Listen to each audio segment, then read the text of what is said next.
그리고 3월 달에는 매매가 572건, 분양권이 743건 이런데 2월 달에 분양권이 거래량이 압도적으로 많이 떴다. 이렇게 이해하시면 될 것 같습니다. 거래량은 이렇고요. 거래량만 보면 또 안 되잖아요. 그래서 제가 친절하게 이제 거래 지수까지. 네, 안녕하십니까. 광주부동산 채널 박소장입니다. 네, 반갑습니다. 오늘 함께 살펴볼 내용은요. 3월 거래량 역대급이다. 역대급. 예, 3월에 거래가 굉장히 많이 찍혔어요. 그런데 이제 자세히 살펴보니까 광산구에 좀 무슨 일이 있는 것 같고, 그리고 또 북구에도 좀 무슨 일이 있는 것 같습니다. 무슨 일이 있는지 오늘 자료를 통해서 살펴보도록 하겠습니다.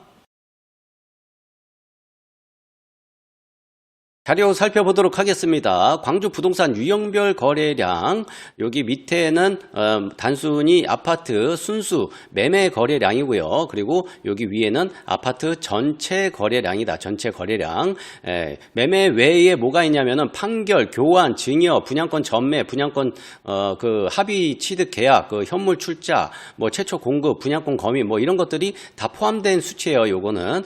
근데 요 밑에 거는 단순히 매매만 거래량이다. 이렇게 이해하시고 쫓아오시면 좋을 것 같습니다. 일단은 23년도가 이렇고요. 24년도가 이렇고요. 그리고 여기 보니까는 여기가 이제 3월 달이 지금 보니까 1936 일반 매매가 1936 찍혔어요. 그런데 1900대까지 간 게 언제였냐면은 2023년 2월 달에 1942였거든요. 거의 2년 만에 거래량이 역대급으로 많이 늘어났다. 이렇게 이해하시면 될 것 같아요. 그리고 분양권 거래도 적지 않게 지금 나타나고 있습니다.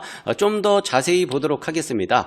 여기는 광주 구별 아파트 매매 거래량, 빨간색으로 그 표시되어 있던 거 있잖아요. 그거를 구별로 쪼개 놓은 자료입니다. 여기 보시면은 동구가 지금 140, 그리고 여기 남구가 207, 그리고 서구가 307, 그리고 북구가 572건, 그리고 광산구가 710건, 굉장히 많이 찍혔습니다. 지금 광산구가 보니까는 거의 롤러코스터급으로 지금 엄청나게 치솟았습니다. 2개월 만에 거래량이 엄청나게 많이 올라갔다. 이 지표를 좀 보실 수가 있고요.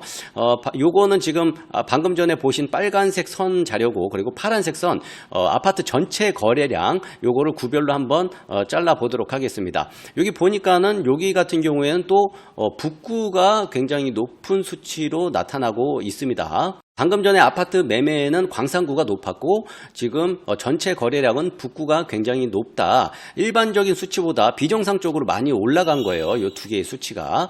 그래서 구별로 조금 더 자세히 보도록 하겠습니다. 여기는 먼저 서구인데요.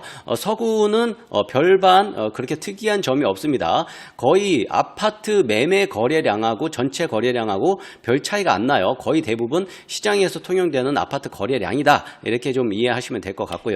그리고 광산구를 보면은 광산구도 지금 방금 전에 그 서구보다는 조금 벌어지긴 했는데 여기가 일단 아파트 매매 거래량이 굉장히 많이 올라갔죠. 그래서 어떤 아파트가 많이 거래됐나 제가 좀 찾아봤는데요.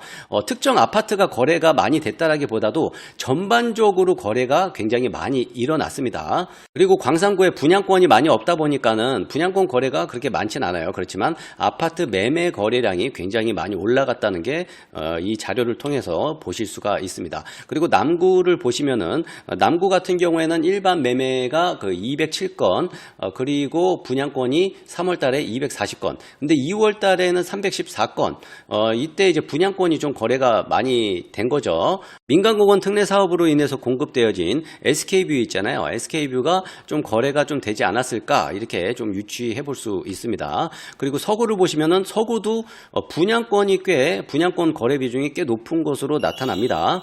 일반 아파트는 307건이고 거의 절반이 이제 분양권 외에 그 아파트 매매 외에 거래가 이렇게 이루어졌는데 제가 생각하기에는 거의 이제 분양권일 가능성이 굉장히 높은 거죠.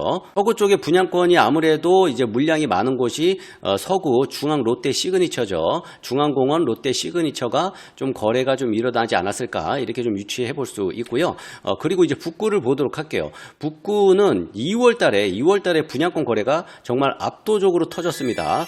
북구에 이제 분양하는 단지들이 많다 보니까 이렇게 많이 터진 게 아닌가 생각합니다. 그리고 3월 달에는 매매가 572건, 분양권이 743건 이런데 2월 달에 분양권이 거래량이 압도적으로 많이 떴다. 이렇게 이해하시면 될 것 같습니다.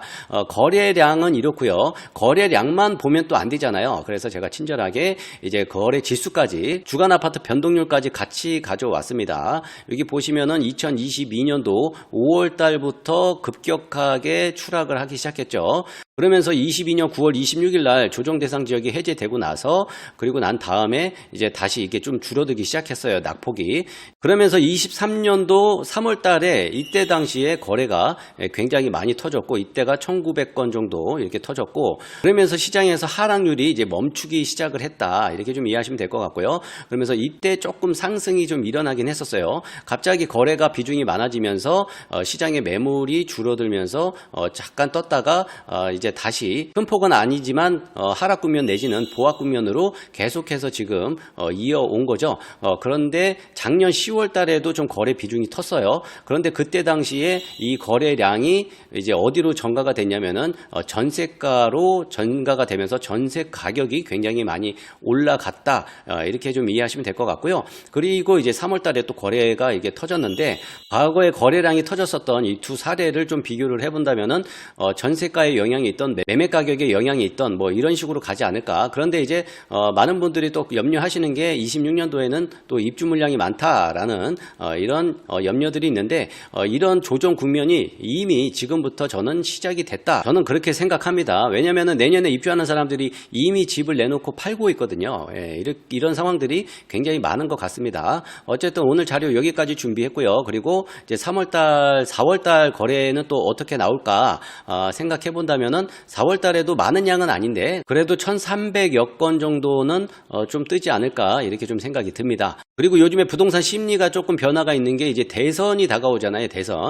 대선에 기대하는 심리가 조금 생기는 것 같습니다.